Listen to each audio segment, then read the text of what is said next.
હવે તો મેં નક્કી કર્યું છે નોર્વે દેશ જવાનું, એટલે હું નીકળી જાઉં નોર્વે દેશ જોવા. આવો કાનાભાઈ આવો. ફટાફટ ગાડી કાઢીને રોડ પર 150 ડિફેન્ડર ગાડી હાંકતું જાઉં. 150 ગાડી હાકું છું ડિફેન્ડર. એરપોર્ટેથી મને 1 કલાક સુધી બેહાડો, પછી આવી જાવ આપણો વારો. નોર્વે દેશમાં પૂગી જાવ ને રાતમાંથી થઈ ગઈ હવાર, સુખનો સૂરજ ઉગાડી દીધો. હોટલમાં બધું સામાન મેળવીને આપણે આવી જગ્યાએ એના હતું એક સ્વર્ગ. અહીંથી સીધો મારો પગ લેપસો હોય તો નીચે નો તો સીધો ઉપર જાવ.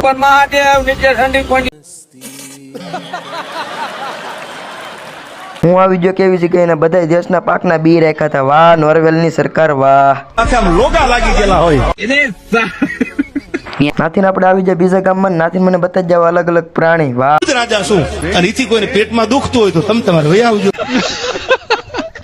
રોડ ઉપર ગાડીની વાટ જોતો હતો ને આવી ગઈ ટ્રેન. માલ હે તો મોહબ્બત હે. ઘડીક થયું તો બરફનો વરસાદ આવી અને પછી રાત પડી ગઈ ને આપને આવી જાય બધા મળવા. પબ્લિક નથી માતું. વાહ ભાઈ વાહ. હે જોઈ લ્યો થઈ ગયું. વસ્તી એવું કહેતી હતી પડી જા. ના રાતે માણા વધી ગયો એટલે રાતોરાત પછી મારે આવવું પડ્યું ઘરે, એટલે હું પૂગી જાઉં ઘરે.